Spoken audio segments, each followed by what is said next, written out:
factor dependent on the appropriate raw materials. Some people lose their faith because heaven shows them too little.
Don't shit your pants. Tales of bleeding horror.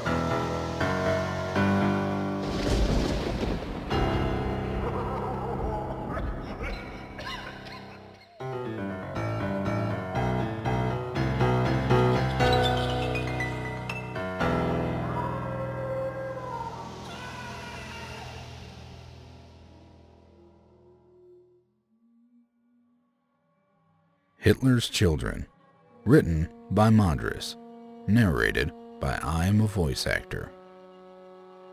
Among the countless atrocities committed by Nazi Germany, none were quite as heinous as the Adaptive Life Initiative.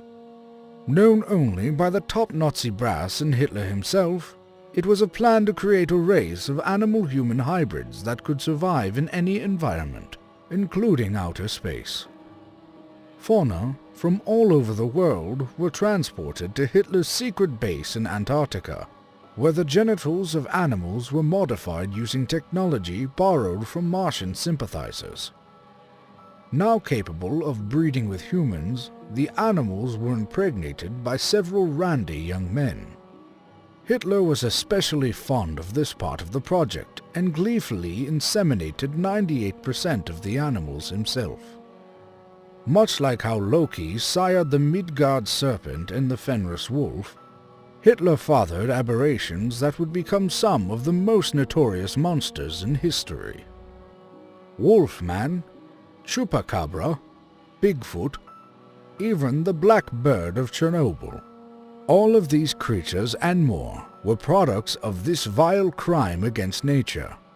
Fortunately, the Soviet Union happened, and Stalin's secret ape-man army crushed Hitler's final stronghold in Berlin. With the war lost, Hitler and his inner circle faked their deaths and fled to Mars, where they melted Mars's icy core and dated mutants on the weekends. Abandoning his children on Earth, Hitler would go on to become the most reviled deadbeat dad in history. But that, of course, is not the end of the story. The creatures continue to live on in the modern era, and will someday reunite with their estranged father, who will return to Earth with his Martian homies to see the Justice League movies.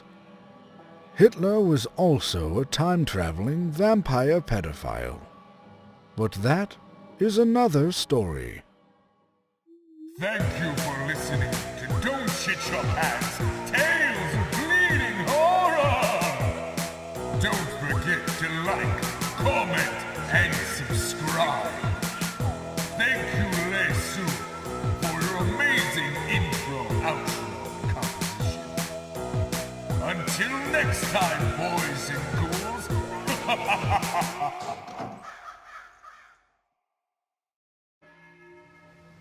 Don't shit your pants. Tales of Bleeding Horror.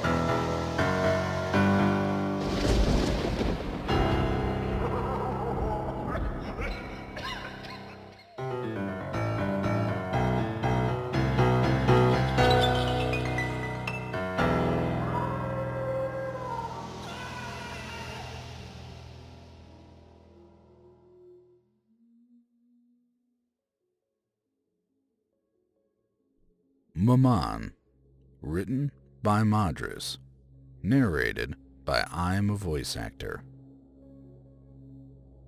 I'll spare you the sob story and just say that my friends and I are a bunch of stoners with no future. We didn't want to work for the man or pursue the scam of higher education. All we wanted was some bud and a good video game. The problem was that smoking weed didn't exactly pay the bills. We tried to come up with a plan to get some fast cash, and my buddy Jimmy said we should summon a demon who could make us rich. While it seems stupid now, we were all fucked up enough to think it was a good idea. Turned out, Jimmy's girlfriend was a big fan of the dark arts, and when we asked for her help, she presented us with a book made from human skin. Within it was instructions on how to summon various demons, and since we wanted money, she recommended we summon a demon named Mammon. Fortunately, We only needed a few things for the summoning. Blood sacrifices from 7 small animals, VHS copies of Mannequin, Nightbreed, and MD Geist, and a party tray of crackers, sausage, and broccoli with ranch dipping sauce. At the bottom of the page, someone had scribbled some additional notes, outlining how he only watches Bravo and Adult Swim. After a week of browsing pawn shops, raiding our fridges, and hunting for strays in our backyards, we scrounged up the items we needed for the summoning. Meeting in my parents' basement, we drew a pentagram on the floor and chanted the magic words, all while slitting the animals' throats. With our offerings of blood, videotapes, and light snacks, a portal opened and a massive horned beast entered the room. His terrifying visage contorted into an ear-to-ear grin and looked about the room. And spying the tray of food, he dashed over to it with lightning speed. Oh my god! Is all of this for me? Too terrified to speak, we all nodded nervously. You guys are so cool. So, why did you summon me? I'll admit, this wasn't the demon I had in mind, but so long as he made us wealthy, I didn't care. We want you to make us rich. Mammon looked at me with a randy grin. Really? So you just want money? I nodded. Yes, we want millions of dollars. He scoffed at me. Just who do you think I am? The demon prince of greed and wealth? Well, aren't you? Mammon chuckled. I'm just messing with you, silly. I can get you your money, but there's just one itsy-bitsy little problem. I rolled my eyes. And what would that be? Mammon put his hands on his hips and looked at me right in the eyes. I can't just make money appear, silly. I have to get it from somewhere. This asshole was seriously pissing me off. I don't know, man. Just take it from a bank or something.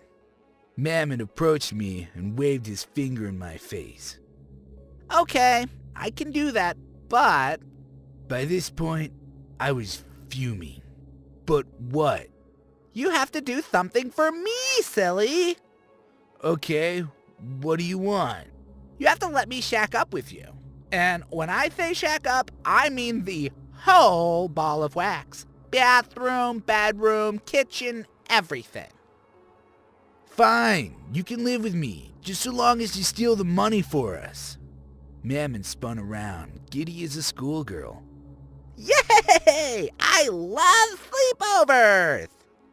Weeks passed, with Mammon doing fuck all. All he did was crash in my bedroom and watch old episodes of C-Lab. My friends eventually gave up on Mammon and did their own thing. 2 of my friends went back to college, and Jimmy got a job at the salt mine. I was the only one left who believed in our dream. Damn it! If only that asshole demon would have done his fucking job! Frustrated, I burst into my room and confronted Mammon. Look, man, we summoned your ass for a fucking reason. He responded without looking at me. What's this now? Can you just steal the fucking money already? How rude. I will when I am good and ready. Now, if you will leave me alone, I can get back to watching Harvey Birdman. This show hasn't been on in like forever. With that, I fucking lost it. You know what, man? Go fuck yourself! I stole my father's gun and decided to rob the bank myself. I stormed into the bank with my gun drawn and demanded all the money. When the pigs showed up, I fought my way out. 2 hollow points to the chest said otherwise, though, and I died on the spot. All I can say is that death is weird.